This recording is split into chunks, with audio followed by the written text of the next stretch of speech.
Assalamualaikum warahmatullahi wabarakatuh. Waalaikumsalam warahmatullahi wabarakatuh. Bismillahirrahmanirrahim. Bismillahirrahmanirrahim. Wassalatu wassalamu ala rasulillah wa ala alihi wa sahbihi wa mawalah la khawla wa la quwata illa billah amma ba'du. Bapak Ibu sekalian, sahabat-sahabat yang saya cintai, saya hormati, para alim, para cendekia, dan para sarjana yang semua bergabung dalam ngaji kolbu untuk edisi kelima. Izinkan pertama kita senantiasa memanjatkan puji syukur kepada Allah Subhanahu wa Ta'ala atas semua rahmat, hidayah, dan maunahnya yang telah diberikan kepada kita yang tidak akan pernah mampu kita untuk menghitungnya. Dikali alhamdulillahirabbil alamin. Sholawat serta salam semoga tetap terlimpahkan kepada junjungan kita Nabi Agung Nabi Muhammad Rasulullah Sallallahu Alaihi Wasallam. Bapak Ibu sekalian yang saya hormati, mulai hari ini insya Allah ada pembanding, ada pembahas, sehingga kita memiliki sisi lain dari syarah atau kajian yang kami sampaikan. Saya bukan orang yang lebih dari yang lain, izinkan mohon maaf. Hanya saja saya pernah ditugaskan oleh partai kami untuk menjadi sekretaris PAH 1, Panitia Ad Hoc 1, Badan Pekerja MPR yang mempersiapkan segala sesuatunya dalam rangka perubahan Undang-Undang Dasar Negara Republik Indonesia tahun 1945, di mana saya sebagai sekretaris di banyak kesempatan saya diminta untuk menjadi ketua tim Purmus, word per word, ya, kata per kata, titik koma yang ada di dalam program itu sedikit banyak kami yang diberi tugas. Nah, untuk itu Bapak Ibu sekalian yang saya hormati, kita memulai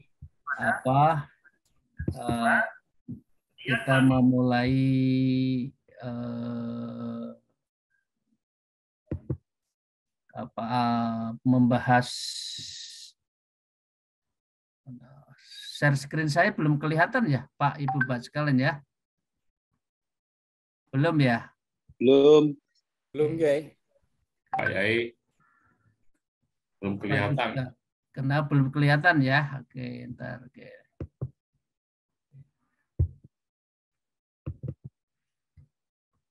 Kalau ini sudah kelihatan ya, Bapak Ibu sekalian ya? Sudah kelihatan Pak Yai. Oke.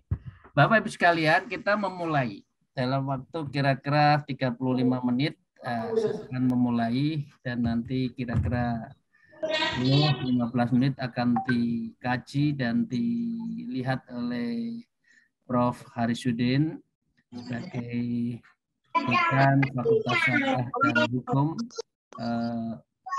UIN khas Jawa Timur, ya, Ahmad Siddiq di Jawa Timur. Saya akan mencoba memberikan satu bacaan di alinea keempat. Setelah kita membahas di alinea 1, 2, 3 yang semua mempunyai norma dan sistem hukum yang mengalir dari prinsip merdeka, kemudian kita harus berjuang. Kemerdekaan bukan hanya kita berjuang, tapi sebetulnya ini adalah atas berkat rahmat Allah yang maha kuasa. Ini intinya itu, tanpa rahmat Allah kita tidak akan dikehendaki. Masuk surga pun karena rahmat Allah, bukan karena kehebatan kita. Rasulullah sendiri juga mengatakan wala ana, termasuk saya, masuk surga itu kecuali karena rahmat Allah. Itu ya Bapak sekalian.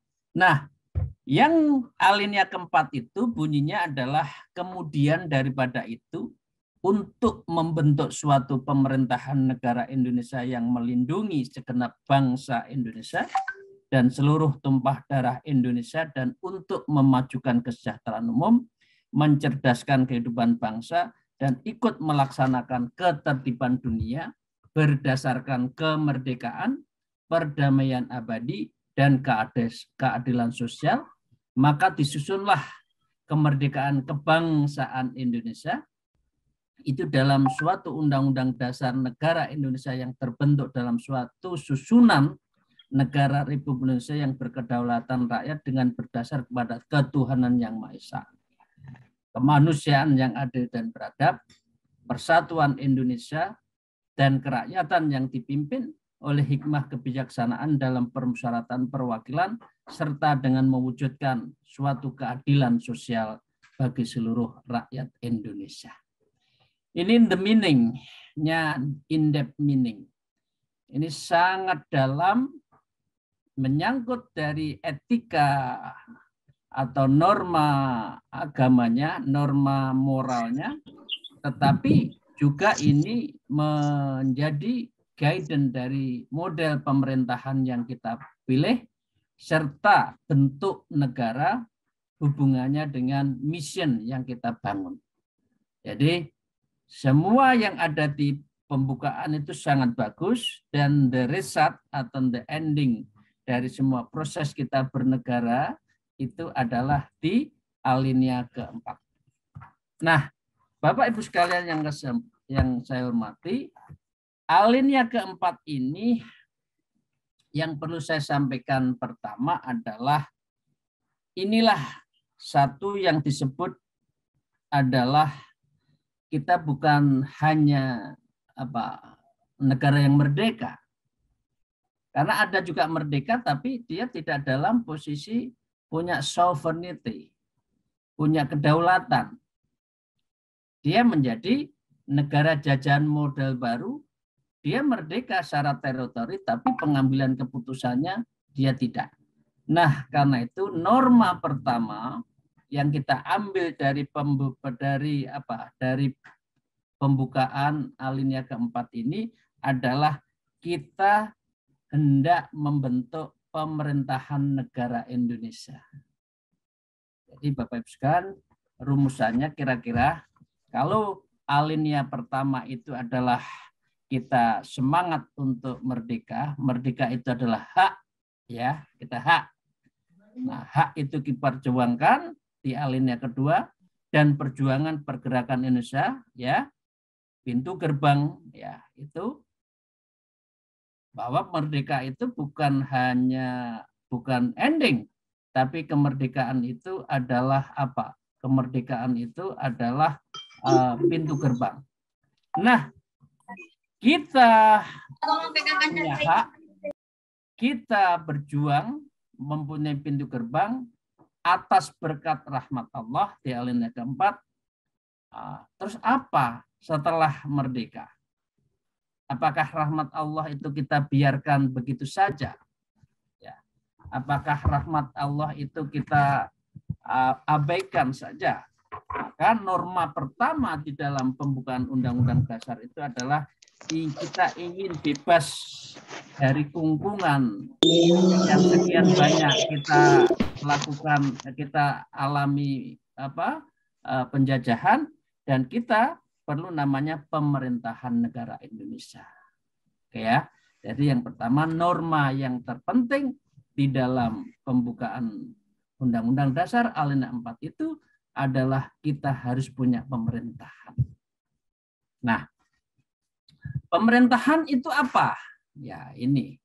Itu yang dibagi di dalam minimal orang mengatakan distribution atau separation of power.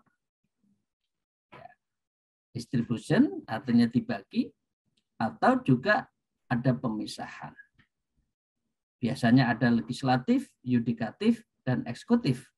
Tapi di beberapa negara ada juga namanya auditatif, yaitu kemampuan atau kekuasaan untuk melakukan mengaudit dari sistem bernegara keuangannya, dan karena itu adalah uang rakyat. Ini yang pertama.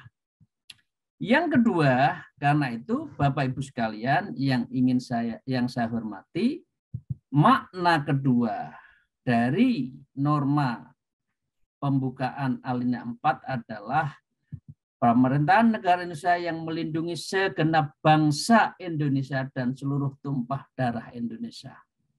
Jadi pilihannya Bapak Ibu sekalian, ini deklarasi dari Indonesia bahwa kita itu adalah nation, sebagai negara bangsa, nation state.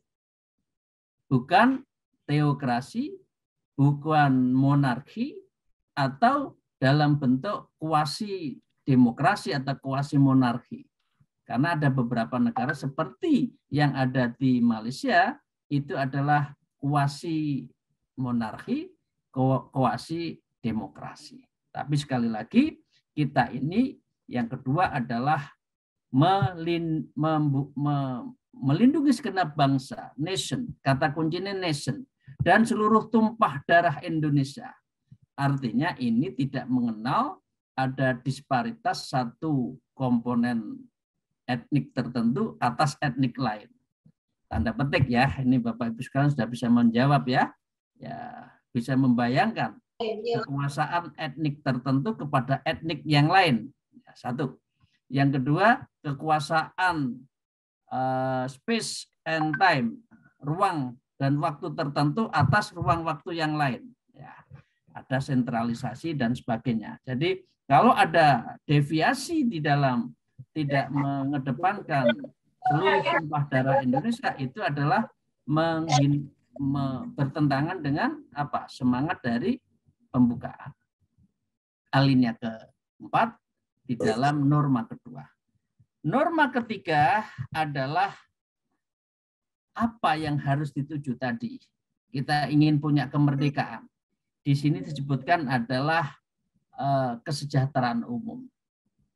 Kesejahteraan umum dalam konteks agama ini maslahatul ammah. Ya, ini adalah kepentingan umum, bukan kepentingan sekelompok. Yang dimajukan itu adalah semuanya. Ya.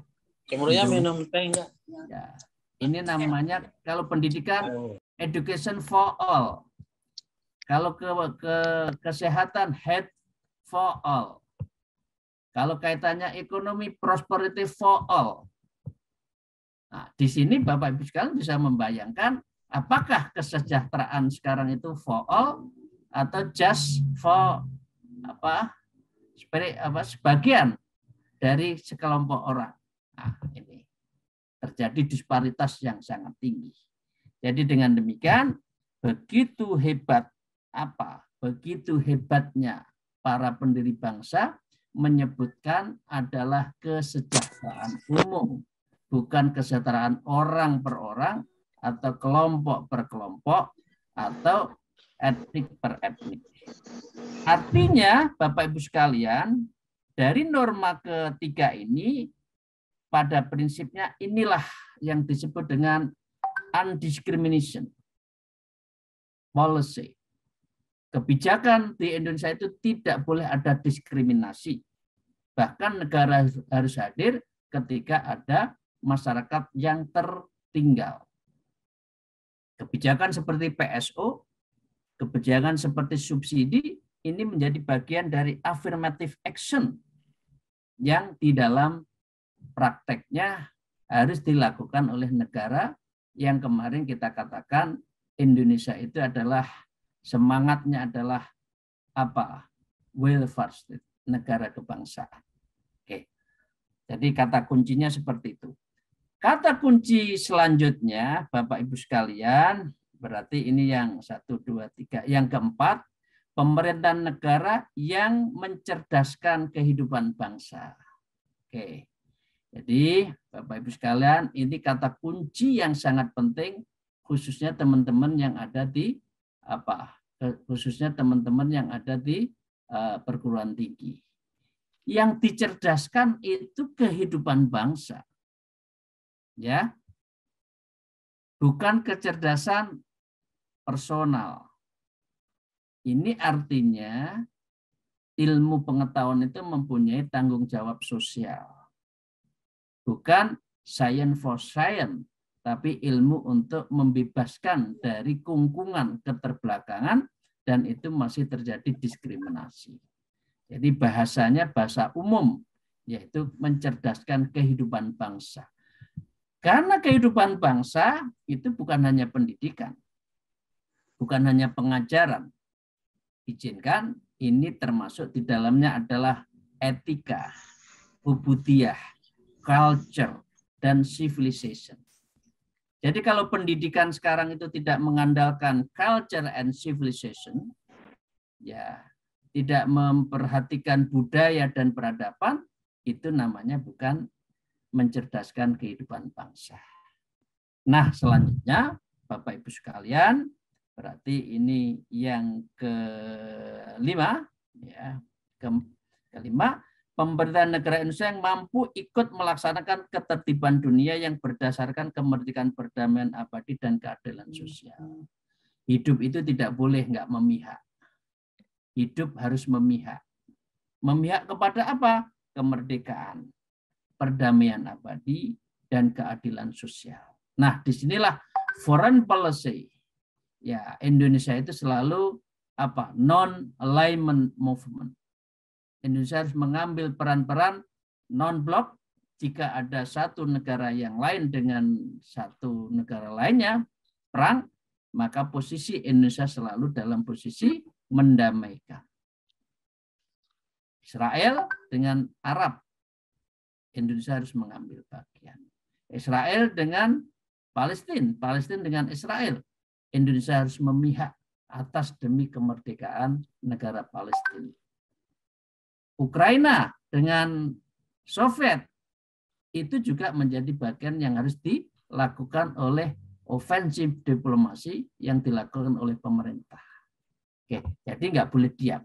Jadi hidup itu tidak boleh diam. Hidup adalah bergerak. Ya. Karena itu kalau orang NU menyebut nahdoh. Nahdoh itu bangkit, tidak boleh diam. Harus ambil bagian di dalam posisi apapun. Ya, ada satu organisasi PMII namanya pergerakan. Memang hidup itu harus bergerak. Hidup itu harus berjuang. Dan perjuangan itu harus pergerakan. Ya, Mas. Nah, sahabat sekalian, paling tidak yang saya ingin simpulkan dari alinea yang ada di dalam alinea keempat itu ada 5 prinsip ya. 5 prinsip. Sebelum kami mencarai, prinsip pertama, Indonesia dimasukkan dan mendeklarasikan apa? Sebagai welfare state, negara kesejahteraan. Karena itu kan mengalir di pasal 33, mengalir di pasal 23 tentang TARA untuk membuat undang-undang APBN, mengalir nanti ada di fakir miskin pasal 34 dan sebagainya, termasuk di pasal 28-nya, itu semua menunjukkan bahwa komitmen Indonesia ini adalah negara welfare state. The second value di dalam alinea keempat ini adalah negara kita itu adalah nation state. Ini agak kesimpulan dari yang pertama tadi. Ya, kita bukan negara lain, tapi kita adalah nation, negara bangsa. Saya izinkan bukan negara apa? Bukan negara khilafah, bukan negara kerajaan, monarki, dan lain sebagainya. Tapi kita negara bangsa. Nah, yang ketiga, kita itu di satu sisi adalah menjunjung constitutional state, negara yang memiliki konstitusional. Kita itu, karena itu kita namakan sebagai negara hukum. Sehingga kita ini negara yang kedaulatan tertingginya adalah nomokrasi. Ini teman-teman yang ada di Fakultas Hukum pasti tahu ya nomokrasi. Yang keempat, sebagai the substance atau the core value dari alinea keempat adalah Indonesia merupakan negara yang berkedaulatan, democratic state, sovereign state. Baik di dalam hal pemerintahannya maupun foreign policy-nya, dan tentu adalah pengelolaan keuangan dan potensi ekonomi dalam negerinya. Walaupun prakteknya Bapak Ibu sekalian, kita tahu hari ini masih ada, bukan masih, terus menjadi dominasi atas satu kekuatan ekonomi tertentu kepada ekonomi yang lain. Nah, yang kelima, itu Pak yang penting Pak itu. Nah, yang kelima adalah Indonesia merupakan negara yang dibentuk atas dasar pandangan hidup Pancasila. Ya kan, di alinea di ujung dari semua itu Pancasila, dan ini sudah kita bahas di 2 pertemuan pertama. Buat kita yang Nahdlatul Ulama, negara Pancasila adalah upaya final, dan itu sudah selesai, tidak usah dianalisa, dikaji, tinggal melaksanakan bagaimana the 5 principle dari Pancasila itu dilakukan. Karena itu ya Bapak Ibu sekalian, sebagai prolog tadi. Prolog tapi cukup lama ya. Prolog yang menyangkut prinsip-prinsip yang ada di alinea keempat. Sekarang kita lihat. Bapak Ibu sekalian, Oke. Kalau kita lihat dari alinea keempat, ada namanya adalah ketuhanan yang Maha Esa. Nah, ketuhanan yang Maha Esa itu tentu dalam posisi kita sebagai orang adalah tauhid. Nah, karena itu Muktamar Situbondo yang ke-27 ini, saya salah nulis, di 84 menyebutkan bahwa kita itu adalah tauhid. Nah, dengan demikian tidak ada masalah dan tidak perlu dimasalahkan antara Pancasila dengan apa? Dengan Islam. Ya, itu yang pertama. Selanjutnya Bapak Ibu sekalian, Al-Quran juga mengatakan wa ma arsalna min qablika minar rasulin illa nuhi ilaihi annahu la ilaha illa anna fa'budun. Dan kami tidak mengutus seorang rasul pun sebelum engkau Muhammad, melainkan kamu wahyukan kepadanya bahwa tidak ada Tuhan yang beratas semua kecuali aku, kata Allah. Jadi kata aku yang dalam posisi monoteisme inilah tauhid. Jadi dengan demikian rumusan ketuhanan yang Maha Esa, awalnya ada yang juga merumuskan ada 7 kata, ada orang menyebut Piagam Jakarta, tapi kalimatus sawaknya itu ketika menyebut Maha Esa. Itu yang mempertemukan agama samawi dan ini yang akhirnya diterima. Oke, jadi dengan itu yang penting bahwa prinsip dari kita negara Indonesia dalam pengertian ketuhanan yang Maha Esa itu tidak sedikit pun yang bertentangan dengan Islam. Kemudian yang kedua, idiom mengenai ketuhanan tetap menjadi inti keimanan setiap umat meskipun dengan tata cara dan tempat yang berbeda. Jadi ini. Jadi semua mengatakan bahwa Allah adalah Tuhan kami yang satu. Qul huwallahu ahad. Kira-kira itu. Nah, artinya semua agama pada dasar pada mulanya mendoktrin keimanan tauhid. Perbedaannya jika harus disebut adalah dalam penyebutannya, kelugasannya, konseptualitasnya. Esa itu ya tauhid, Esa itu ya satu. Satu apa? Yang maha baik, yang maha segalanya. Islam mengidentifikasikan nama-nama agung itu dengan sebutan Al-Asma'ul Husna. Oke ya Bapak Ibu sekalian. Nah, ada juga di ayat lain disebutkan walillahi asmaul husna fad'uhu biha wa dzarul ladzina yuhiduna fi asma'ihi sayusjauna ma kanu ya'malun. Jadi kita berdoa pakai asmaul husna. Asmaul husna diawali dengan Allahu la ilaha illa huwal hayyul qayyum dan seterusnya. Artinya ismu dzatnya adalah Allah.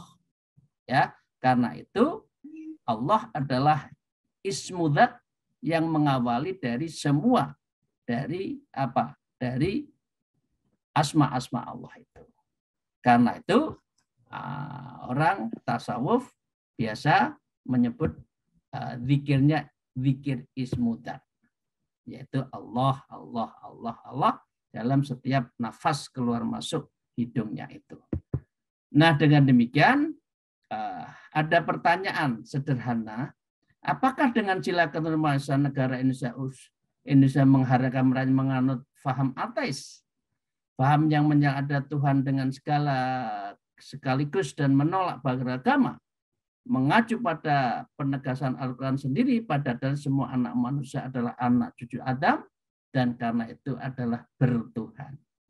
Jadi saya katakan kemarin, alinea atas berkat rahmat Allah itu adalah teis, bukan ateis. Itu adalah agama. Pengakuan bahwa Indonesia adalah negara beragama. Sekali lagi, negara beragama bukan negara agama. Nah, ini juga masih ada beberapa dalil yang lain. Nanti ini tidak usah saya kaji. Yang penting ini nanti bisa di-share menjadi bagian dari kajian kita mengenai makna ketuhanan yang dalam perspektif kita itu adalah Allah. Dan Allah yang esa, Allah yang tunggal, Allah yang wala kaifin wala mislin, yang tidak bisa yang tidak bisa dibayangkan dan tidak bisa diperumpamakan. Jadi negara kita bukan hanya menegaskan prinsip teistik, keimanan kepada Tuhan Yang Maha Esa, pada saat yang sama juga menegaskan sila-sila atau prinsip-prinsip kehidupan nan luhur sebagai konsekuensi dari keimanan kepadanya. Ya, mengalirkan kemanusiaan yang adil, yang beradab Islami, persatuan al-wahdah Islami, kerakyatan yang dipimpin oleh hikmah, kata hikmah itu adalah Islami, bijak Islami, permusyawaratan syura Islami, perwakilan wakil Islami. Sebagai jalan politiknya dan puncaknya adalah keadilan sosial. Adil itu adalah istilah dalam Islam dan itu adalah Islami. Rakyat, ra'iyah juga Islami. Jadi dengan demikian, itulah Pancasila yang secara harfiah berarti 5 dasar atau meminjam istilah di dalam usul fikih atau fikih Islam, dia adalah disebut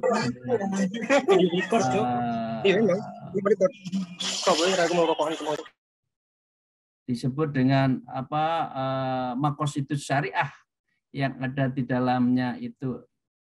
Gambar saya masih kelihatan, Bapak Ibu sekalian? Bisa kelihatan. Slide saya masih kelihatan? Jelas, sangat jelas. Ganti, Pak. Ini ada gambar satu, Pak. Siapa ini? Oke. Teksnya nggak kelihatan jadi. Pak Yai keluar, tapi ada siapa nih? Pak Sauki ini muncul ini. Gambarnya Pak Rafiq itu. Iya. Ya, ini slide saya menjadi hilang ini. Iya, admin itu berarti.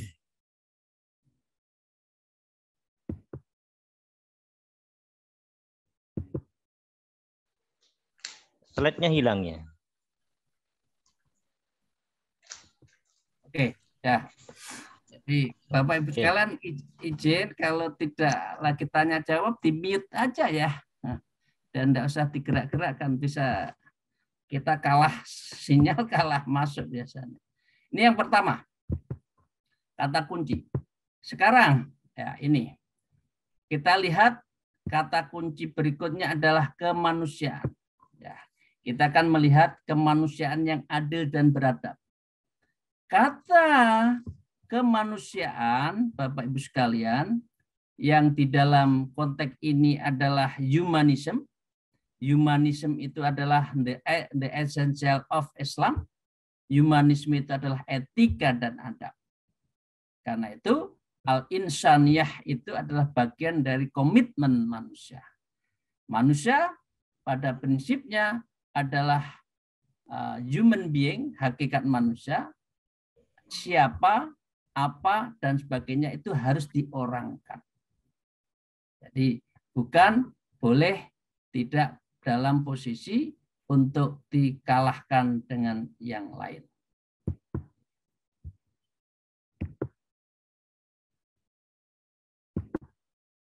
Jadi begitu ya Bapak Ibu sekalian.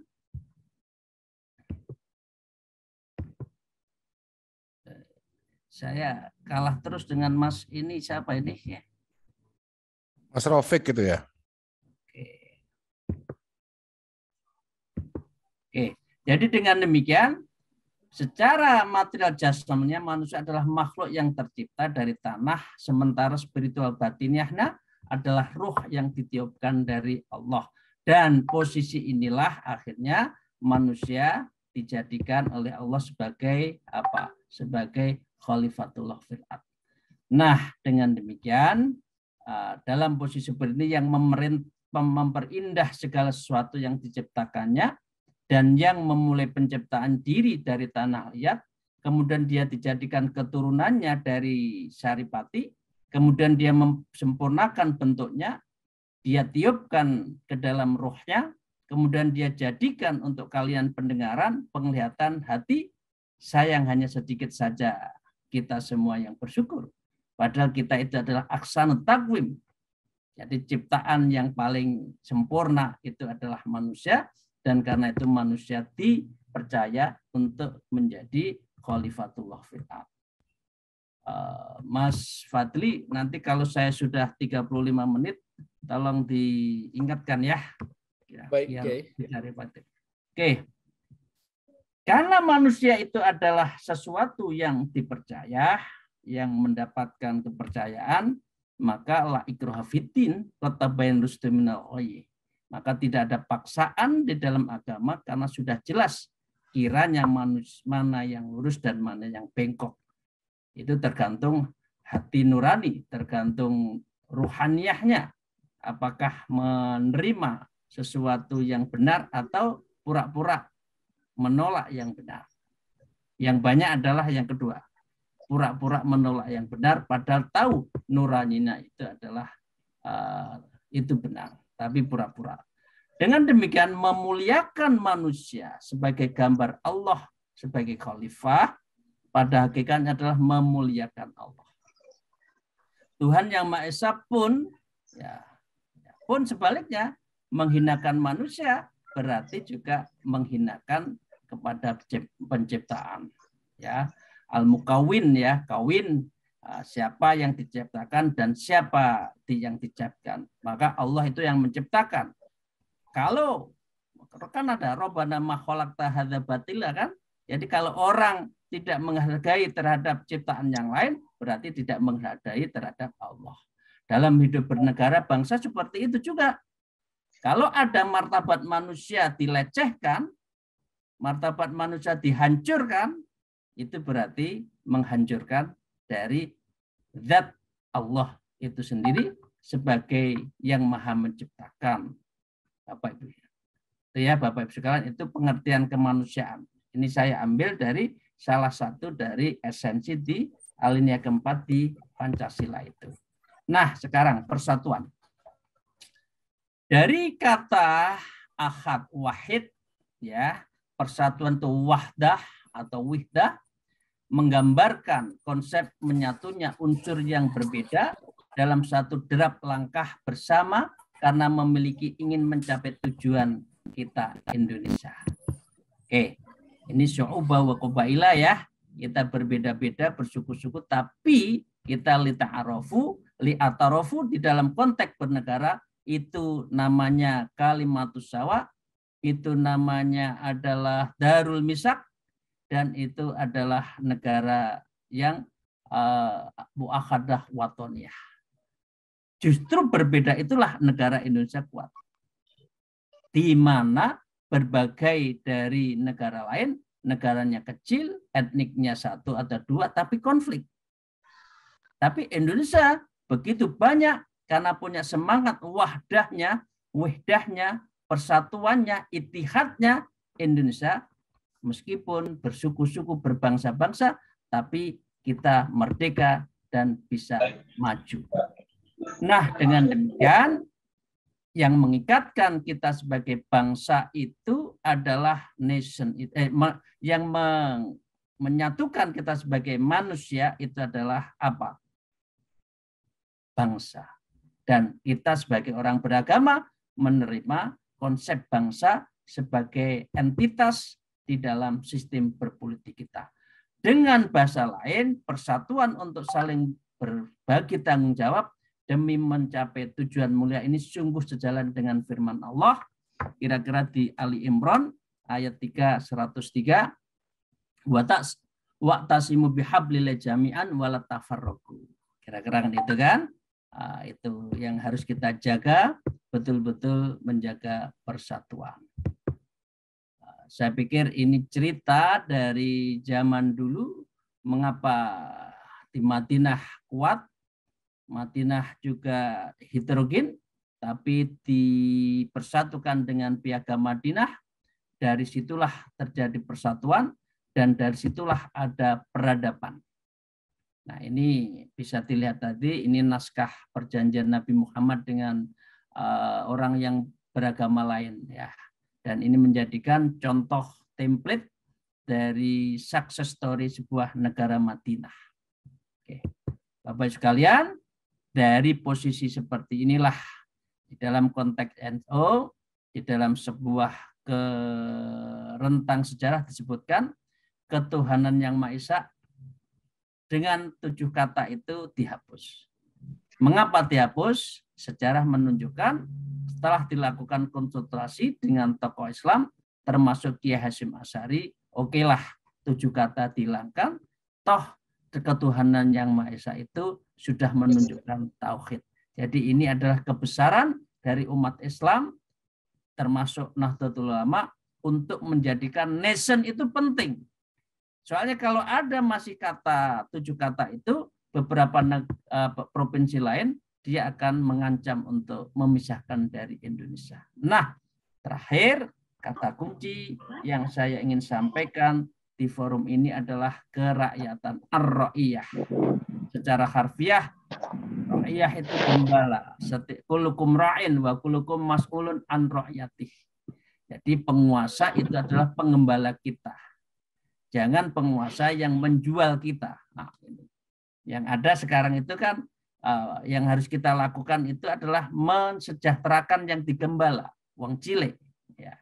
Sedangkan penguasa seharusnya mengembala kepada tempat-tempat yang rumputnya hijau, sehingga rakyat itu bisa hidup dengan enak. Sahabat sekalian, Bapak Ibu sekalian yang saya hormati, dengan konsep ar-ra'iyah itu mestinya tidak boleh ada yang aghnia wal masakin. Mestinya semua harus kesejahteraan di dalam posisi kebersamaan. Nah, karena itu sistem kapitalis, ya, lawan proletar itu tidak cocok di Indonesia. Yang ada, kita itu adalah negara yang menghendaki adanya persamaan di depan hukum, ekonomi, dan pemerintahan. Ini tidak usah tadi kulukum ra'in. Dan yang kedua adalah bagian dari Allah juga Maha Suci, memberikan tanggung jawab kepemimpinan, dan kita semua adalah pemimpin, dan pemimpin diminta pertanggungjawaban. Sahabat sekalian yang saya hormati, itu yang bisa saya sampaikan. Maka pengambilan keputusannya, dari kemarin ada yang membahas, lembaga MPR kita itu masih berkuasakah sebagai lembaga untuk mengambil keputusan? Nah, kemarin padahal permusyawaratan perwakilan MPR sekarang tidak lagi dinilai bukan saya, dinilai tidak mewakili keseluruhan rakyat. Ya, ada yang underrepresentation, tidak ada kelompok yang tidak terwakili. Bagaimana dengan sistem ini? Kira-kira bertentangan enggak dengan sila ke-4? Kira-kira gitu. Nah, yang terakhir tentang keadilan. Ya, ini pasti ya. Dulu wa'arobil taqwa. Orang itu harus adil. Dengan adil inilah orang itu akan mendekat pada takwa. Adil berarti tanpa diskriminasi berdasarkan hak-hak yang bersifat subjektif. Di atas adil di dalam konteks ilmu tasawuf itu adalah ihsan. Ya, gitu. Nah, dengan demikian saya akan menyudahi Bapak Ibu sekalian, itu beberapa yang menyangkut apa yang menyangkut dari prinsip dan nilai-nilai yang ada di alinea keempat. Alinea keempat itu perpaduan dari negara modern, prinsip Islam, prinsip kemanusiaan, dan prinsip-prinsip demokrasi yang ada terbalut di dalam alinea keempat. Nah, last but not least, sila keempat, kerakyatan yang dipimpin oleh hikmat kebijaksanaan dalam permusyawaratan perwakilan. Sila yang jadi acuan kehidupan bangsa dikenal dengan sebutan demokrasi. Pun harus diuji kesahihannya pada saat jauh mana benar-benar mempercepat keadilan sosial. Demokrasi yang tidak dilibatkan pada keadilan sosial alias demokrasi untuk demokrasi hanya mencemooh dan mendelegitimasi dirinya sendiri.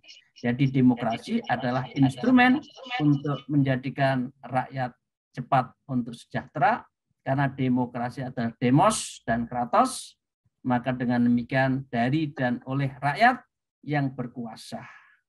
Rakyatlah yang berdaulat, pemimpin itu hanya penggembala, dia bukan pemilik.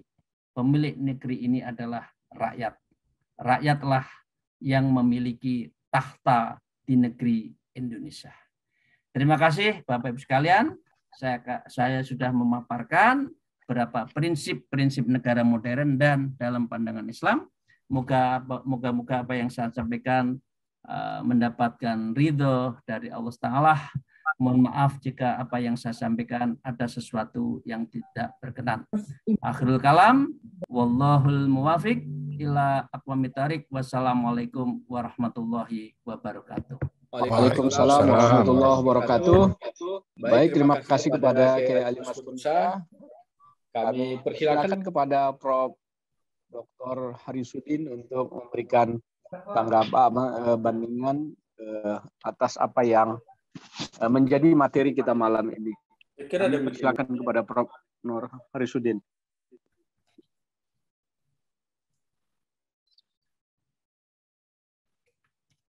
Assalamualaikum warahmatullahi wabarakatuh. Waalaikumsalam. Alhamdulillah nahmaduhu wa nasta'inuhu wa nastaghfiruh wa na'udzu bihi min syururi anfusina wa min sayyiati a'malina may yahdihillahu fala mudilla lahu wa may yudlil fala hadiyalah. Rabbi shrah li sadri wa yassir li amri wahlul 'uqdatam min lisani yafqahu qawli. Subhanaka la ilma lana illa ma 'allamtana innaka antal alimul hakim. Amma ba'd. Yang saya hormati, kita banggakan bersama Dr. Kiai Haji Ali Maskur Musa, MSI, MHum, CR, CP, CLA, Pak Dr. Fadli Yasir sebagai moderator, para kiai, para ulama, ibu nyai, para dosen, mahasiswa yang tergabung dalam webinar ngaji kebangsaan yang luar biasa. Saya sebut luar biasa karena Dr. Kiai Haji Ali Maskur Musa, MSI, MHum, ini adalah tokoh aktivis yang ikut serta dalam reformasi tahun 98, ikut mengawal, dan beliau tidak hanya berhenti sampai mengawal di situ. Beliau adalah tokoh yang kita banggakan bersama di PMII, dan beliau adalah ketua umum PP PMII, dan kemudian terlibat dalam proses demokrasi, reformasi hingga beliau juga mengawal, tidak berhenti di situ, juga sebagai sekretaris PAH 1 BP MPR RI mulai tahun 2000-2004. Jadi kalau kita adik-adik mahasiswa, para dosen belajar tentang konstitusi sekarang ini, ya salah satu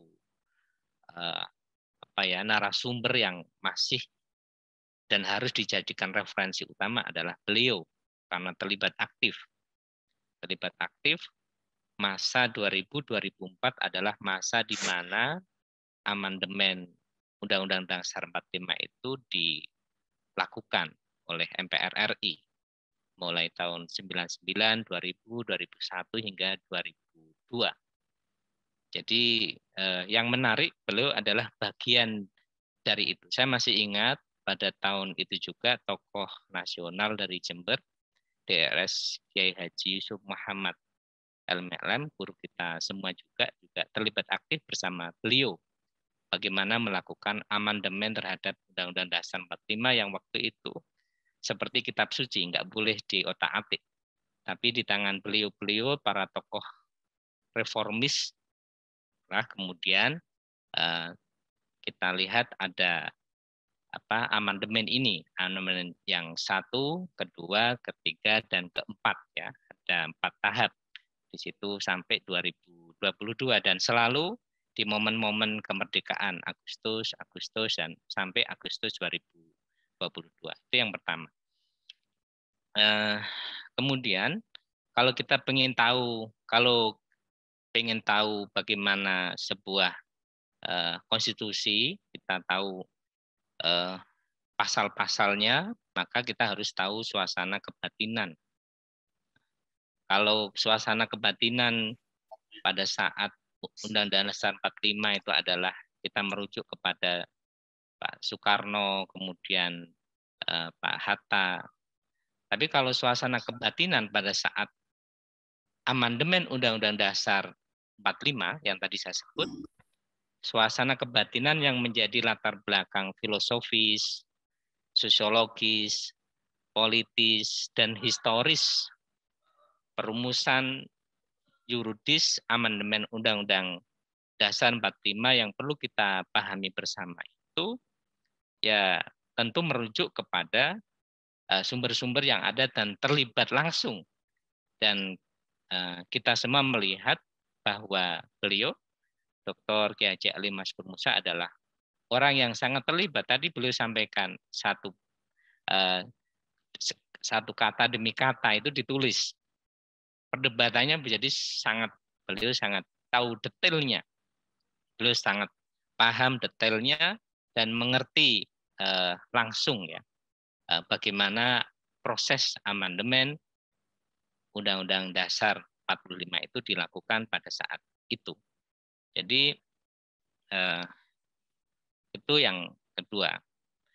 Yang ketiga, ini karena mohon maaf mungkin ada yang tidak ini masyarakat umum, sebagian memang mungkin dari adik-adik mahasiswa atau dosen ada yang belajar di Fakultas Syariah atau Fakultas Hukum ya. Sekarang Fakultas Syariah juga gelarnya sudah tidak lagi SHI, Sarjana Hukum Islam ini. Ya Maskur, tapi sudah Sarjana Hukum, SH. Ini bukan Sarjana Humor ya. Sarjana Hukum. Nah, di mana posisi sesungguhnya Undang-Undang Dasar 45?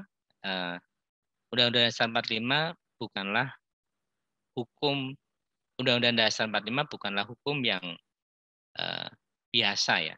Kalau dalam teori-teori perundang-undangan, tapi Undang-Undang Dasar 45 merupakan hukum dasar yang tertulis sekaligus sebagai sumber hukum. Ini catatannya adalah hukum dasar dan sekaligus sebagai sumber hukum yang tertulis. Kalau kita merujuk kepada Undang-Undang Nomor 12 Tahun 2011 yang sekarang sedang rame mau diganti. Ini sedang rame mau diganti karena menyesuaikan dengan Undang-Undang Cipta Kerja, bukan Undang-Undang Omnibus Law ya. Undang-Undang Omnibus Law tidak ada.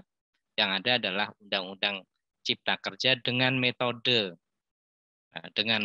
Omnibus Law. Jadi Omnibus Law adalah metode pembentukan undang-undang. Nah, kalau undang-undangnya kita sebut Undang-Undang Cipta Kerja.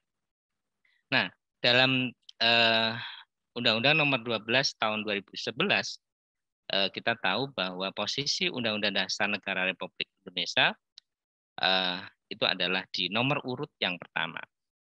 Karena tadi sebagai dasar hukum dan sumber hukum tertulis, maka dia ada di level yang paling atas, baru kemudian di bawahnya ada TAP MPR, kemudian nomor 3 adalah undang-undang atau peraturan pemerintah pengganti undang-undang, kemudian nomor 4 adalah peraturan pemerintah, kemudian peraturan presiden nomor 5, nomor 6 Perda Provinsi, kemudian nomor 7 adalah peraturan kabupaten. Ini kalau menurut tata urutan perundang-undang nomor 12 Undang-Undang nomor 12 tahun 2011. Itu artinya bahwa rujukannya adalah ke konstitusi kita, yaitu Undang Dasar 45 ini. Karena itu menarik membahas alinea keempat.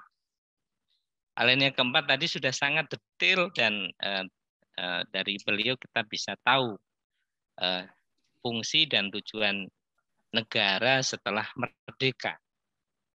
Jadi setelah merdeka tidak secara otomatis berhenti, tapi ini adalah bridge, jembatan untuk menuju, kalau bahasa agama kita, baldatun thayyibatun warobun ghafur. Nah, meskipun nanti ditanya apa ukuran baldatun thayyibatun warobun ghafur, ini debatable ya. Ukurannya apa? Nah, tadi ada melindungi segenap bangsa Indonesia, memajukan kesejahteraan umum, mencerdaskan kehidupan bangsa, melaksanakan ketertiban dunia yang berdasarkan kemerdekaan, perdamaian abadi, dan keadilan sosial. Ini menunjukkan bahwa negara itu adalah sebagai jembatan untuk menuju cita-cita baldatun thayyibatun warobun ghafur yang disebut di sini. Oleh karena itu, kalau kembali ke reformasi 98, sudah 24 tahun kita reformasi dari tahun 98 sampai sekarang. Itu pertanyaan besarnya adalah apakah negara kita sudah memajukan kesejahteraan umum, sudah melindungi segenap bangsa Indonesia dan seluruh tumpah darah Indonesia, mencerdaskan kehidupan bangsa dan seterusnya. Apakah sudah itu dilakukan? Bapak, Ibu, para kiai, para bunyai, para ulama, para dosen, dan mahasiswa yang sekalian. Kita bisa melihat misalnya model beberapa hukum tata negara, beberapa regulasi yang berkembang di negara ini setelah reformasi. Misalnya kita melihat apakah pertanyaannya, apakah pemilu, pemilihan umum dengan model sekarang itu apakah betul-betul menjadi model yang sudah paten ataukah tidak ditimbang ulang. Jadi dalam perdebatan para tokoh misalnya disuruh memilih apakah kita memilih demokrasi ataukah kita memilih tadi disebut Dr. Kiai Haji Ali Maskur Musa, welfare state. Apakah kita ingin menjadikan demokrasi ini sebagai sasaran, sebagai tujuan, ataukah welfare state sebagai tujuan? Kira-kira begitu. Kalau kita mengacu kepada negara yang ada di masa sekarang, misalnya sebut Amerika, negara-negara Eropa, ya, negara-negara yang Australia, ya, modern, fokus kepada membangun demokrasi. Pada umumnya negara-negara ini adalah negara yang secara ekonomi itu dalam beberapa tahun terakhir itu stagnan, tidak maju. Bandingkan dengan negara Cina, negara Singapura yang dalam tanda kutip kurang demokratis, fokus kepada welfare state, ya, fokus pada welfare state sehingga mereka ekonominya jauh bisa naik ya, tinggi gitu, bisa lebih baik daripada negara-negara yang tadi disebut sebagai negara demokratis. Mereka fokus kepada kesejahteraan masyarakat, welfare state. Nah, apakah negara Indonesia ingin memilih jalur seperti Cina, kemudian Singapura, ataukah Amerika yang landai saja ekonominya? Kita lihat yang sukses Singapura ketika menghadapi pandemi, Cina dan sebagainya, negara-negara yang dituding sebagai negara yang tidak demokratis. Nah, ini pertanyaan dasar. Makanya kalau kita kaitkan 24 tahun reformasi ini, Misalnya pertanyaannya 24 tahun reformasi, apakah pemilihan-pemilihan umum yang dilakukan seperti sekarang itu sudah sesuai dengan harapan atau tidak? Itu nanti pertanyaannya. Sehingga ada wacana bahwa pemilihan umum tidak perlu lagi untuk dilakukan di semua tempat. Karena justru di beberapa tempat ketika ada pemilu, pilkada, atau pilkada ya maaf, itu justru malah membuat negara itu malah membuat konflik di masyarakat. Ini contoh. Mereka mengusulkan agar ada pemilu yang asimetris. Daerah-daerah yang kalau ada pilkada malah konflik, malah menghabiskan banyak finansial, malah dan sebagainya. Itu sebaiknya tidak menggunakan sistem pilkada langsung. Misalnya begitu, ada evaluasi. Jadi ada evaluasi dalam sistem tatanan politik di negeri ini, sama dengan pemekaran wilayah. Apakah itu lebih mensejahterakan rakyat ataukah justru membuat rakyat terkotak-kotak bermusuhan? Ini juga dalam kajian yang mestinya dilakukan oleh para pemimpin di negeri ini. Ada evaluasi-evaluasi yang seperti itu. Saya kira menarik untuk kita lihat dari perspektif itu. Karena waktunya ya terbatas. Jadi apa yang disampaikan beliau tadi bisa kita konkretkan dalam konteks realitas politik kekinian. Kemudian pertanyaan tadi soal ketuhanan yang Maha Esa juga menjadi ke depan menjadi sebuah tantangan bagi umat beragama. Ya, misalnya apakah negara ini sudah jelas teisme, sudah jelas ketuhanan yang Maha Esa. Tetapi di banyak negara, memilih negara yang berketuhanan. Tapi di banyak tempat, negara-negara, kita melihat ateisme itu hampir ada di seluruh negara dunia. Jadi kalau kita lihat di Australia berapa persen, 20-30%, di Amerika berapa persen, jumlahnya kadang lebih banyak, seringkali lebih banyak daripada orang-orang yang beragama. Kita melihat dalam Quran surat Al-Baqarah ayat 55 memang sudah dinas ya. Argumentasi yang dibangun oleh para orang-orang ateis itu mengatakan wa id qultum ya Musa lanu'mina laka hatta narallaha jahra. Wa qadatkum musaiqatu tentang turun. Ketika mereka mengatakan kepada Musa, ya Musa kami enggak akan beriman kepada kamu sampai kami melihat Tuhan dengan mata kasat kami. Ini kan argumentasi ateis. Jadi selama Tuhan tidak terlihat oleh mereka, mereka selamanya sampai hari kiamat tetap tidak akan beriman. Ini yang terjadi seperti itu. Nah, ini menjadi tantangan bagi kita, bagi Nahdlatul Ulama juga. Saya memberikan masukan kepada Nahdlatul Ulama agar mencoba mengkaji lagi Ki Ali Maskur ya. Kalau istilah negara kita NKRI ini disebut dengan Darul apa? Kalau Nahdlatul Ulama tidak menggunakan istilah Darul Misak. Yang menggunakan istilah Darul Misak itu adalah Kiai Ma'ruf Amin. Beliau adalah waktu itu adalah Ketua Majelis Ulama Indonesia. Nahdlatul Ulama pada tahun 1936 di Muktamar NU Banjarmasin itu menggunakan istilah Darul Islam. Nah, istilah Darul Islam Nahdlatul Ulama, bukan Darussalam ya. Kalau Darussalam saya tidak menemukan referensi Darussalam, tapi Darul Islam. Bisa kita buka di Ahkamul Fuqaha di situ. Darul Islam itu artinya negara yang orang Islam bisa melaksanakan ajaran agama Islam dengan baik.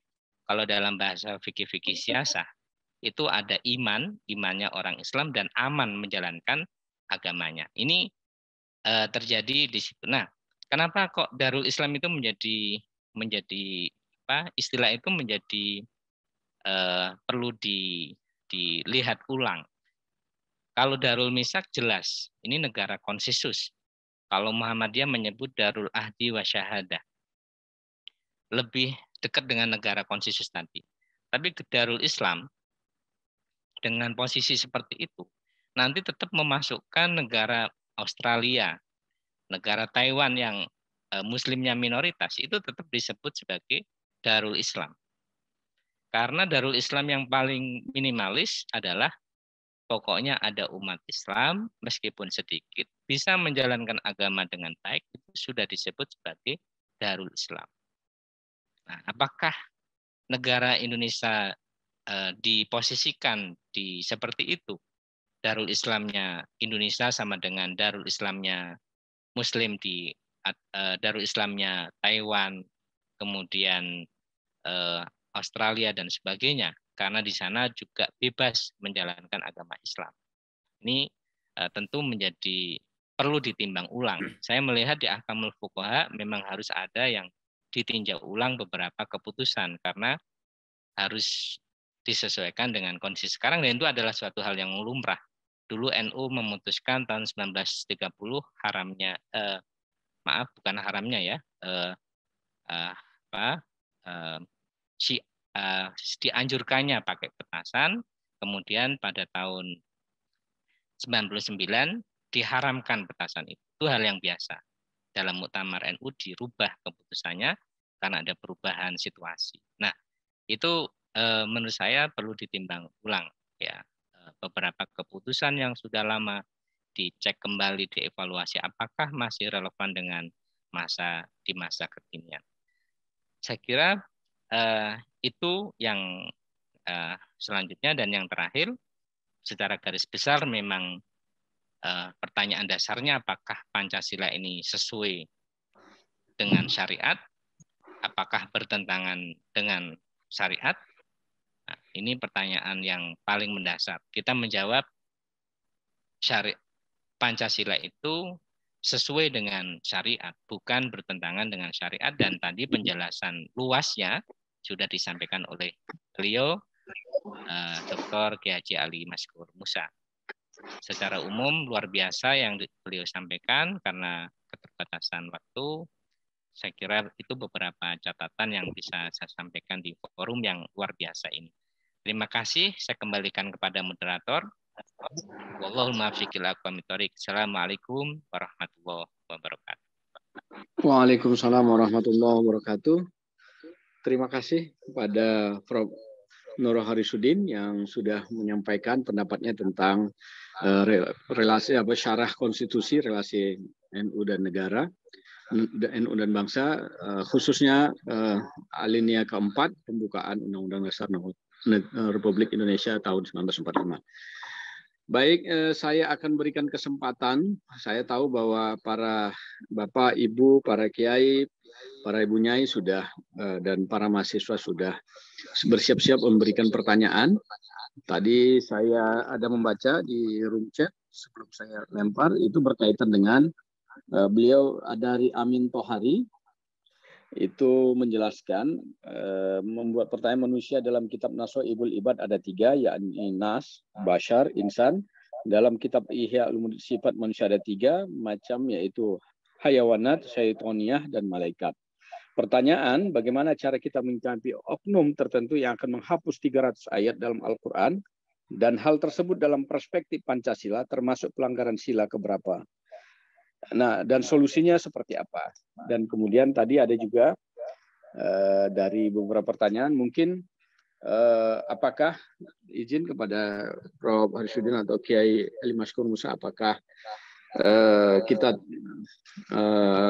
terima dulu pertanyaan yang lain dari para Zumiin dan Zumian, atau langsung pada pertanyaan yang ada di room chat? Saya pikir perlu dibuka dulu. Satu. Baik. Tolong dibuka 1-2 lagi ya. Baik. Kalau boleh, saya mau tanya ini. Iya, silakan Pak Abdul Qadir Al-Ma'arif Siap, Singosari. siap. Assalamualaikum warahmatullahi wabarakatuh. Para narasumber, khususnya Pak Dr. Kiai Haji Ali Maskur Musa, bahwa kita pahami bersama tujuan negara yang termaktub pada alinea keempat, melindungi segenap bangsa Indonesia, seluruh tumpah darah Indonesia, dan seterusnya. Kemudian kalau kita kaitkan dengan teori piramida Pancasila, bahwa yang paling mendasari yang pertama adalah sila ketuhanan yang Maha Esa, yang kemudian puncaknya adalah menciptakan keadilan sosial bagi seluruh rakyat Indonesia.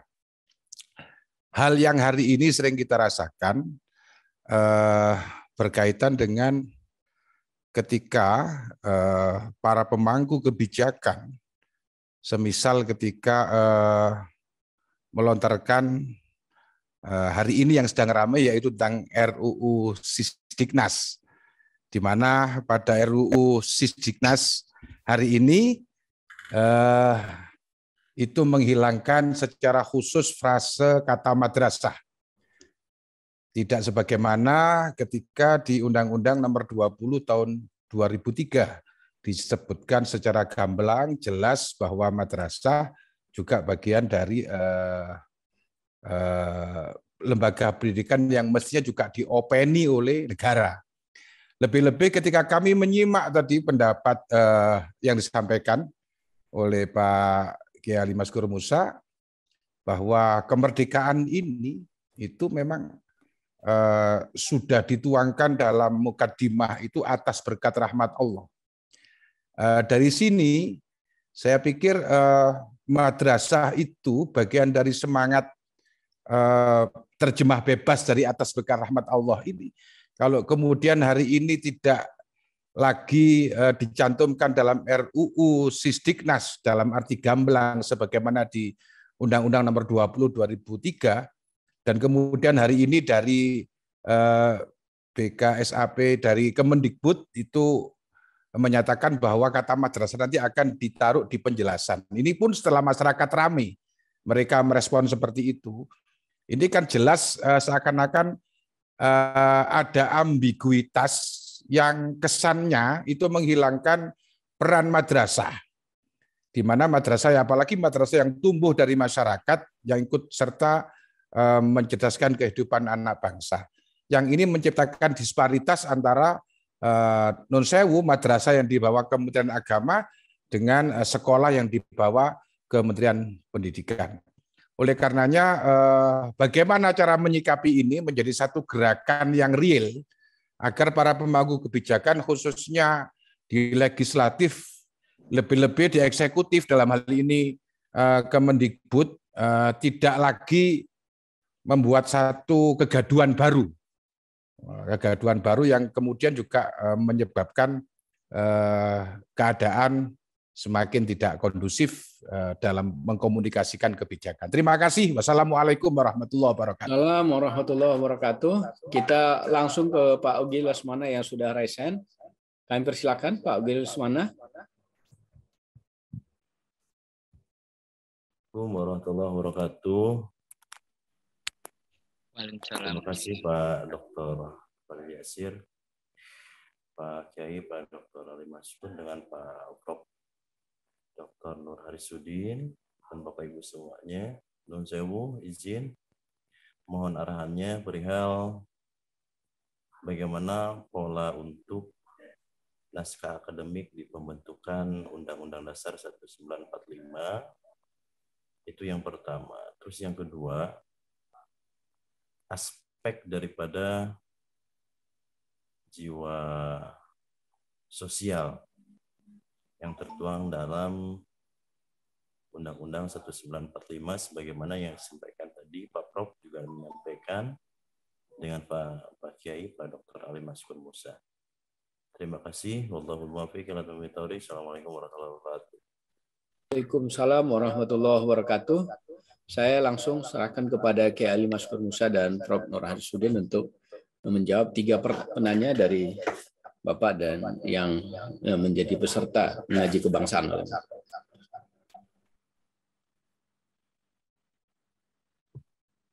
Oke, Bapak sekalian, saya terima kasih kepada semuanya, khususnya kepada Prof.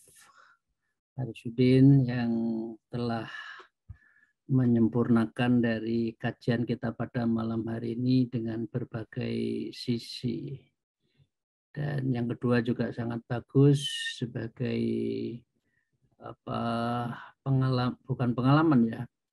praksis dari pengamalan pembukaan kaitannya dengan Sisdiknas. Nah, yang terakhir tadi Mas Ogi mengenai naskah akademik perubahan Undang-Undang Dasar. Oke, ini pertanyaan yang sangat bagus dan saya bisa memahami ya, Bapak Ibu sekalian, ini kajian kita ini nanti serial ya.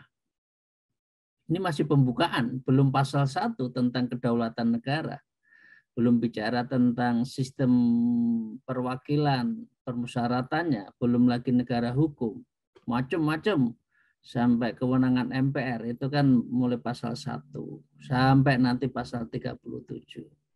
Jadi dengan demikian kita masih wajar, masih bisa memahami kalau pertanyaan di awal itu masih ada yang menyangkut di pasal 31 pendidikan katakan ya.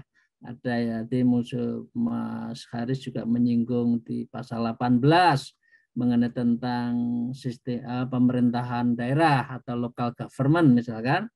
Atau Mas Oki juga justru menembak di pasal 37 mengenai naskah akademik perubahan Undang-Undang Dasar. It's okay, no problem. Karena ini memang pintu gerbang yang semua ingin masuk membahas. Oke. Nah, karena itu saya memulai dari apa? Dari Mas Oki dulu ya. Ini sepintas saja, tapi nggak saya bahas detail. Pertanyaan pertama, siapa yang berhak untuk merubah Undang-Undang Dasar? MPR. Oke. Pasal 37. Oke. Sekarang pertanyaan berikutnya adalah apakah perubahan ke-1, ke-2, ke-3, 4 itu telah dilakukan secara mendalam, komprehensif? Jawabannya iya. Oke. Dengan demikian, pintunya itu memang luas waktu itu ya. Banyak yang perlu untuk dilakukan perubahan sehingga melahirkan begitu banyak pasal ya. Oke. Pertanyaan berikutnya Mas Ogi. Pasal 37 yang MPR bisa mengusulkan itu apakah bicameralism atau members of assembly, ya, House of Representative, Assembly atau Parlemen. Ini orang kadang-kala masih belum paham ya apa bedanya Assembly dengan House of Representative, Parlemen dan sebagainya. Mas Ogi, intinya diusulkan ya oleh member ya, bukan DPD mengusulkan. Kalau MPR-nya anggota DPR yang lain tidak menyetujui juga nggak jadi. Jadi ini adalah menyangkut terhadap member. Oke. Itu yang pertama. Perubahan yang akan datang apakah boleh? Boleh.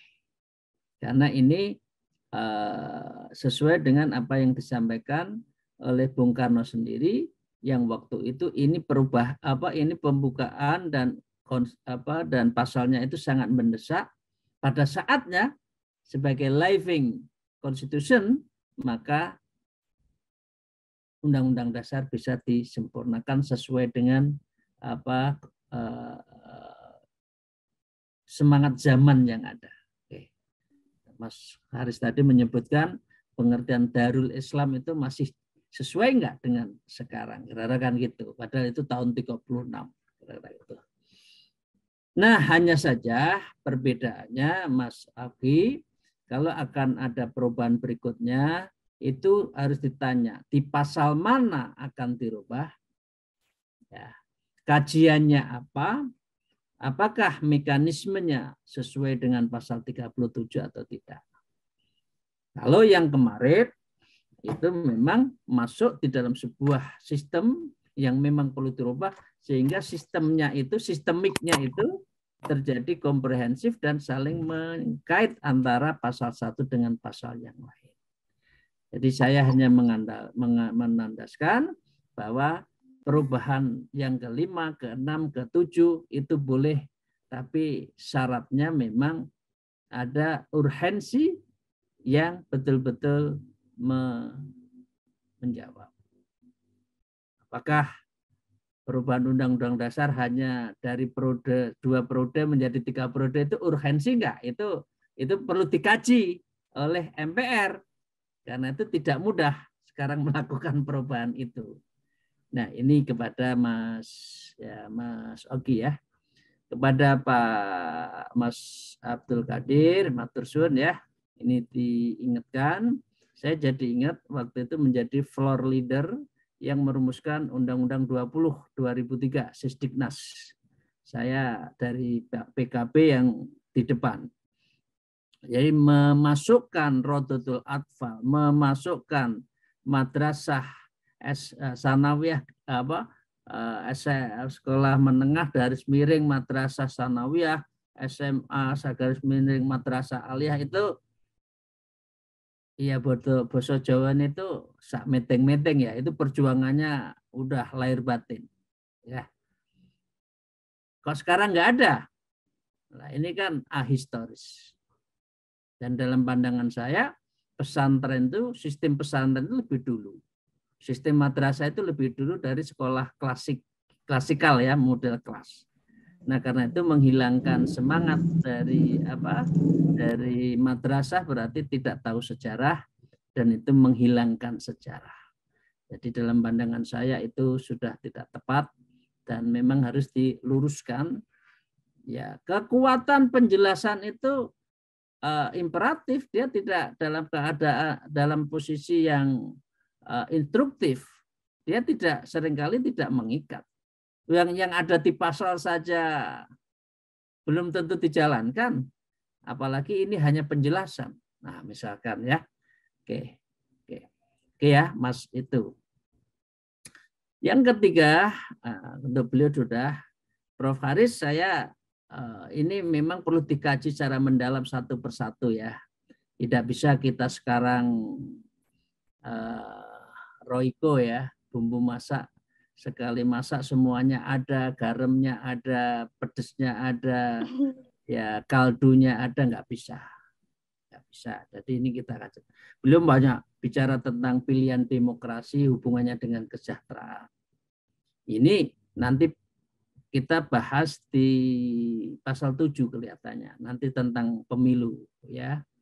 Kemudian tentang Pilpres, apakah presidential direct election ini sesuai dengan semangat dari masyarakat kita enggak? Apakah ini terlalu liberal? Izin saya tidak membahas, Prof. Ini saya list saja yang pada saatnya menyangkut pasal X, maka kita akan bahas. Kemudian pilkada. Pilkada itu jam conclusion. Pasal 18 menyebutkan bahwa pemilihan pilkada itu dilakukan secara demokratis, not by direct election. Jadi pasal 18 menyebutkan pilkada itu dilakukan secara demokrasi. Demokrasi itu bisa dilakukan melalui perwakilan yang ada di DPRD dengan konfigurasi yang ada. Jadi bukan serta-merta latah semuanya itu harus presiden election. Bahkan tentang demokrasi itu dilakukan sesuai dengan the degree of quality demokratiknya. Berkaitan dengan literasi politik demokratiknya. Jadi sistemnya tidak harus sama antara di mana? Di Jawa Timur katakan, di Jember katakan, dengan di mana Manokwari atau di daerah Digul sana tidak harus sama. Karena demokrasi, the degree of demokrasinya juga berbeda. Literasi politiknya juga berbeda. Jadi teman-teman di DPR izinkan, ya saya mohon maaf kalau tidak berkenan, saya mengatakan jam conclusion. Undang-undang pilkada yang di dalamnya adalah pemilu langsung itu loncat yang tidak berbasis pada konstitusi. Walaupun ini adalah ya, nama politiknya, sistem politiknya itu adalah open policy rights.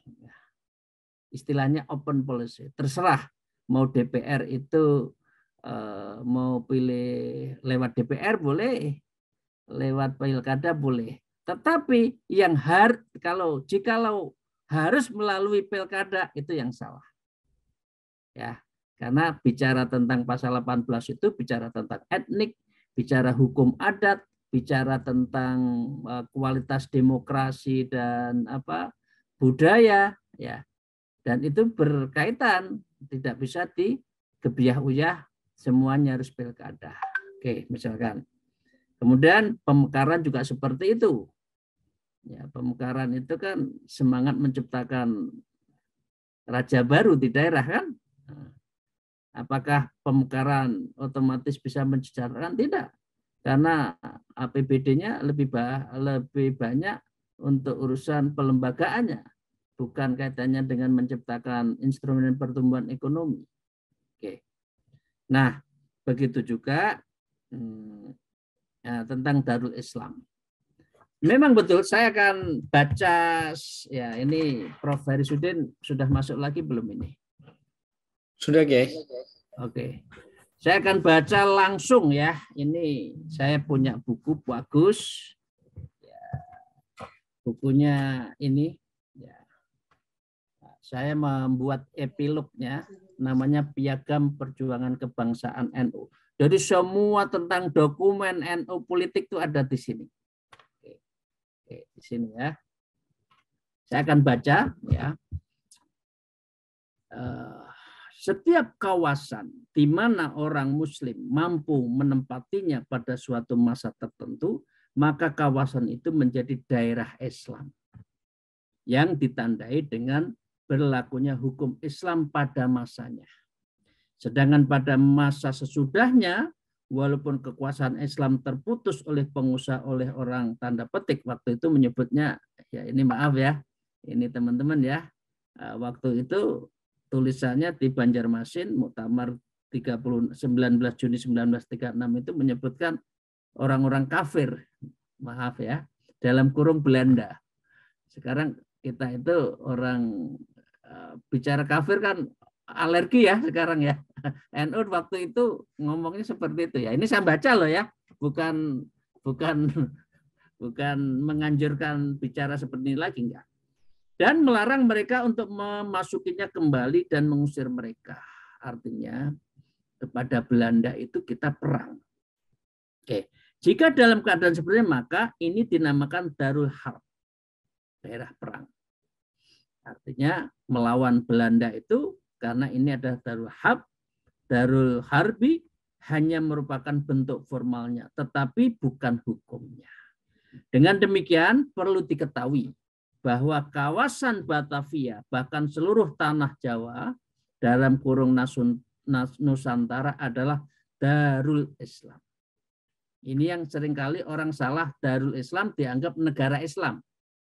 Tapi ini adalah sebuah teritori yang disebut dengan daerah Islam, yang karena pernah dikuasai umat Islam sebelum dikuasai oleh orang, maaf, kafir dalam kurung penjajah Belanda.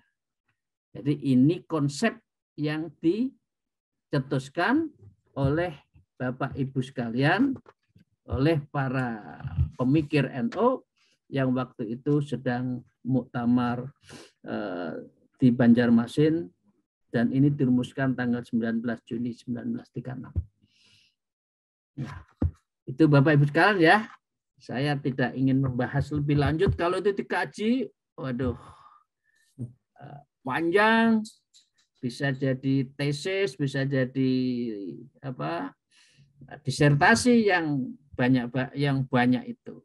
Moga-moga nanti pada saatnya izin hasil buku ini akan saya bukukan ya, nanti ditranskrip, lama-lama menjadi buku mengenai kajian dan syarah, juga menyangkut original intent, kaitannya dengan perubahan dan substansi yang ada di dalam Undang-Undang Dasar Negara Republik Indonesia tahun 1945. Itu dari kami, mungkin Prof. Haris. Ya, silakan ke Prof. Harisudin, kami persilakan. Ya, terima kasih. Mute Mas. Oke, terima kasih. Terima kasih. Kata beliau ini baru pengantar, ini masih masuk mau ke pasal 1, 2 dan seterusnya. Jadi ini memang perbincangan yang menarik. Nanti kita ikuti episode demi episode. Ini kita ikuti dan perubahannya memang begitu cepat. Di hukum tata negara, kami yang ada di Asosiasi Pengajar Hukum Tata Negara dan Hukum Administrasi Negara memang ada banyak perubahan-perubahan yang terjadi pasca reformasi. Saya kira menjadi menarik dikaitkan dengan ngaji kebangsaan beliau, Dr. Kiai Haji Ali Maskur Musa. Ini saya kira luar biasa. Dan tadi sekali lagi juga pengantar Darul Islam, betul yang disampaikan beliau, bukan DITII, bukan negara Islam, bukan, tapi daerah teritori di mana umat Islam bisa menjalankan agama dengan baik. Cukup itu, sederhana. Jadi tidak perlu ada formalisme negara Islam, tidak perlu hal-hal seperti itu. Minimalis memang ada orang Islam menjalankan agama dengan baik dan seterusnya. Nanti kita bisa diskusikan lebih lanjut di forum yang luar biasa ini. Saya ingin menjawab beberapa hal, melengkapi dan mungkin yang belum disampaikan oleh Dr. Kiai Ali Maskur Musa. Yang pertama tentang orang yang ingin menghapus 300 ayat dan itu bukan beragama Islam. Nah, ini sebetulnya kalau kita merujuk kepada perlindungan terhadap agama-agama di negara kita, kita bisa merujuk kepada Undang-Undang PNPS tahun 1965 ya tentang penodaan agama yang sudah direvisi dengan Undang-Undang Nomor 5 tahun 69. Itu masih berlaku sehingga memang kita hidup di negara yang memiliki kebebasan untuk berpendapat, tetapi kebebasan ini tidak boleh menabrak martabat, kehormatan agama-agama yang ada di negara kita. Salah satunya adalah agama Islam. Ya, jadi kalau apa yang disampaikan tadi, apalagi di luar Islam, bicara tentang menghapus ayat-ayat dan ini membuat gaduh dan sebagainya, saya kira bisa dilihat di Undang-Undang PNPS tahun 65 dan sudah direvisi Undang-Undang Nomor 5 tahun 1969. Apakah itu termasuk soal penodaan agama atau tidak? Nanti bisa kita cek. Dan kembali kita kepada negara hukum, kita masukkan di situ. Dan siapa saja yang ada di negara ini, kalau melakukan penodaan agama, apa saja agamanya, agama yang ada di negara ini pasti akan kena pasal yang ada dalam undang-undang tersebut. Itu yang pertama. Yang kedua adalah soal RUU Sisdiknas. Saya tidak mengatakan bahwa kegaduhan itu kemudian sesuatu hal yang negatif. Jadi dalam sistem masyarakat modern, debat, memberi masukan, dan sebagainya dalam proses legislasi di negara tersebut itu adalah hal yang lumrah, yang biasa. Jadi kalau sebelumnya ada RUU haluan HIP yang tahun sebelumnya misalnya, kemudian buat rame, ya itu wajar. Jadi kita tidak menganggap itu sebagai suatu hal yang heboh gitu ya. Tapi anggap itu sebagai sebuah dinamika di masyarakat yang memang kita harus hargai dalam proses demokrasi di negeri ini. Dan satu hal Bapak Ibu sekalian, kalau kita melihat di Undang-Undang Nomor 12 tahun 2011 tadi itu, memberikan porsi yang besar terhadap kata kuncinya adalah partisipasi masyarakat. Jadi semua proses undang-undang di negara ini harus ada perlibatan partisipasi masyarakat. Nah, kalau ada undang-undang yang tidak melibatkan masyarakat, tidak ada partisipasi masyarakatnya, maka bisa digugat di judicial review. Contohnya adalah Undang-Undang Cipta Kerja. Di situ mengabaikan partisipasi masyarakat, kemudian prosesnya tidak sesuai dengan Undang-Undang Nomor 12 tahun 2011 sehingga disebut dengan inkonstitusional bersyarat. Itu artinya kalau biasanya judicial review ke Mahkamah Konstitusi itu soal substansi undang-undang terhadap Undang-Undang 45. Kalau ini judicial review-nya terkait dengan yang formil, bukan yang material ya, formilnya, prosedurnya, apakah pemerintah sudah membuat undang-undang sesuai dengan prosedur yang berlaku apa tidak. Karena itu kalau ada nanti RUU Sisdiknas yang tidak melibatkan partisipasi masyarakat, yaitu nanti bisa di judicial review dan bisa dibatalkan. Nah, kalau ada 5 hakim Mahkamah Konstitusi sudah oke, membatalkan, 4 dissenting opinion punya pendapat yang berbeda, ya 5 ini yang nanti dijadikan kekuatan hukum yang mengikat. Ini kan bahaya, makanya harus hati-hati juga semua penyelenggara pemerintahan ini agar ketika membuat undang-undang disesuaikan dengan prosedur yang berlaku. Kalau kita sebagai orang pesantren yang selama ini ada di pesantren, pastilah madrasah seperti tadi kata Kiai Ali Maskur Musa harus masuklah dalam undang-undang Sisdiknas. Tidak boleh tidak. Kita ingat kalau flashback ke tahun 1930, Bapak Ibu sekalian, 1910 di masa Belanda, saya ngeri ya. Gimana ngeri? Umat Islam yang mayoritas di negeri ini karena dia itu ada di bawah penjajahan Belanda. Nanti panjenengan bisa lihat semua buku, misalnya Prof. Halim Subahar ya tentang kebijakan pendidikan Islam. Itu di situ ada kebijakan soal pendidikan di masa Belanda. Ini jatah untuk umat Islam. Misalnya kalau umat Islam dikasih bantuan dana berapa 100 juta misalnya, tapi waktu itu pakai uang di masa itu ya. Ini sementara orang Kristen Katolik yang mohon maaf ya, yang tidak adilnya di sini, yang warganya lebih sedikit, itu dikasih bantuan 500 juta. Itu artinya bahwa ada diskriminasi terhadap umat Islam pada saat penjajah Belanda. Nah, kita tidak ingin di masa reformasi ini, 2002 ini, ada RUU Sisdiknas, umat Islam yang mayoritas di negeri ini, kemudian madrasah hilang. Tidak boleh itu terjadi. Dan suara kita semua harus menjadi pertimbangan. Kita suarakan bersama menjadi pertimbangan agar bukan hanya madrasah, panjenengan bisa lihat hal-hal lain yang tidak sesuai dengan aspirasi umat Islam, yang tidak sesuai dengan aspirasi warga Nahdlatul Ulama. Apa? Bukan hanya madrasah, bisa soal paket A, B, C, bisa soal lain yang itu tidak sesuai dengan itu bisa kita berikan masukan ya. Nanti bisa diberikan masukan lewat NU bisa, lewat ISNU bisa dan sebagainya. Saya kira poinnya di situ. Jadi poin kata kuncinya adalah partisipasi masyarakat. Ini yang sering dilewati oleh penyelenggara negara di negeri ini.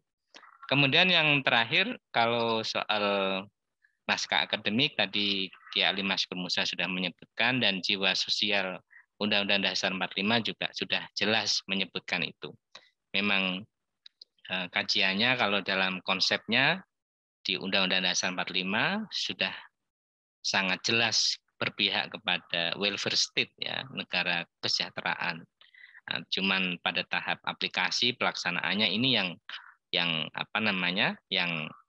masih jauh dari yang diharapkan. Ya, saya kira kalau bunyi undang-undangnya, lihat pasal-pasalnya nanti akan dikaji oleh beliau, kita kaji bersama di forum ini.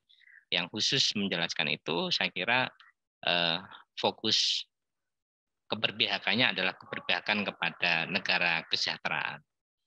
Ini tinggal apakah pelaksanaannya dan sebagainya, nanti itu diskusinya juga panjang, dan kata beliau, Kiai Ali Maskur Musa tadi, bisa jadi tesis, disertasi. Nanti ada mahasiswa kami, Kiai Ali Maskur ya, mahasiswa Fakultas Syariah UIN Kiai Ahmad Siddiq Jember, dosen Fakultas Syariah, juga bisa jadi mengkaji pemikiran beliau, Pak Dr. Kiai Ali Maskur Musa, soal bagaimana sesungguhnya amandemen terjadi dan juga pemikiran lainnya. Saya kira ini yang penting dalam ngaji kebangsaan, khususnya malam ini. Semoga bermanfaat untuk kita semua. Terima kasih, saya kembalikan kepada moderator.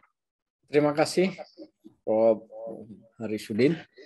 Ya, malam ini kita mendengarkan pemaparan dari Kiai Dr. Ali Maskur Musa dan Prof. Harisudin, dua-dua orang-orang yang hebat, yang berkompeten dalam menjelaskan tentang syarah konstitusi relasi NU dan negara ini, bicara tentang Undang-Undang Dasar 1945. Sehingga saya dua-duanya, saya ingin memotong di tengah saja, saya tidak berani, karena ini adalah tokoh yang memang layak untuk kita mendengarkan apa yang disampaikan mereka. Baik, karena ini pukul 21:21, ini saya belum berani sebelum izin dari Prof. Kiai Ali Maskur dan Prof. Harisuddin apakah dibuka pertanyaan. Saya yakin Bapak dan Ibu peserta ngaji kebangsaan ini sudah bersiap-siap untuk memberikan pertanyaan yang mungkin lebih tajam lagi. Saya belum berani karena akan bisa sampai ke jam 1 ini kalau kita buka terus. Oke. Jadi kita tutup aja ya. Ini sudah ada yang mulai capek. Saya hari ini izin 4 kali Zoom seharian saya ini. Belum lagi rapat, jadi izinkan ya hari ini cukup dulu ya. Pertanyaannya disimpan dan nanti lebih disesuaikan dengan apa pasal yang ada. Saya hanya menambah, saya ucapkan terima kasih aja kepada Prof. Harisuddin, pada para audien. Hari ini sangat variasi dan bagus, karena insya Allah pada minggu Selasa berikutnya akan digilir dari UIN-UIN yang ada, IAIN-UIN yang bergabung se-Indonesia yang bergabung di dalam Asosiasi Pengajar Hukum Tata Negara dan Administrasi Negara ya. Dan ini menjadi bagus. Nah, nanti saya minta di postingnya yang bagus ya. Ini akan menjadi buku sejarah yang komprehensif. Saya pikir itu saja, dan sebagai penutup saya ingat ya ada satu naskah namanya Pokok-pokok Haluan Negara. Karena saya salah satu dari anggota LEMKAJI, Lembaga Pengkajian MPR RI, kemudian menyusun dan menyelesaikan satu naskah namanya Pokok-pokok Haluan Negara Indonesia menuju 2045 memperkokoh negara kesejahteraan Indonesia. Ini judul ya. Jadi saya ikut merumuskan itu. Moga-moga kalau saatnya apapun bentuknya, apakah itu ditetapkan ataukah artinya mengembalikan kewenangan MPR, apakah itu di dalam bentuk undang-undang induk, ya itu nanti urusan MPR dan DPR. Tapi kami telah mempersiapkan itu, dan saya juga menjadi satu di antara penulis dari naskah Pokok-pokok Haluan Negara. Terima kasih. Mari kita tutup dengan selawat yang selawat Maulaya Sal ya. Ya, mari kita mulai. Maulaya salli iman abada ala habibika khairil khalqi kullihim huwal habibul ladzi turja syafa'atuhu likulli minal awali mubtahami ya Rabbi bil Mustafa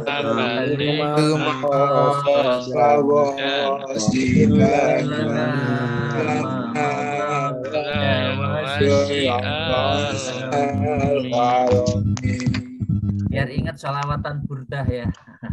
Udah lama nanti enggak sholawatan. Oke, makasih atas nama pribadi Isnu dan juga bersama Prof. Haris mengucapkan terima kasih kepada semuanya, dan juga kepada Mas Fadli sebagai host moderator. Sampai ketemu insya Allah Selasa yang akan datang. Topiknya menarik, insya Allah bentuk dan kedaulatan negara. Pasal 1, kita sudah masuk di pasal 1. Yang mau nulis, yang mau buat daftar pertanyaan, kita kaji di insya Allah Selasa malam Rebu yang akan datang. Terima kasih. Akhirul kalam. Wallahul muwafiq ila aqwamit thoriq. Wassalamualaikum warahmatullahi wabarakatuh. Waalaikumsalam warahmatullahi wabarakatuh. Saya sebagai moderator ngaji kebangsaan untuk malam ini mohon maaf terkhusus kepada Kiai Ali Musa dan Prof. Harisuddin dan para peserta ngaji kebangsaan, saya mohon maaf.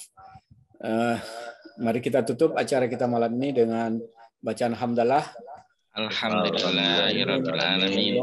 Muwaffiq ila aqwamit thoriq. Assalamualaikum warahmatullahi wabarakatuh. Waalaikumsalam Waalaikumsalam warahmatullahi warahmatullahi wabarakatuh. wabarakatuh.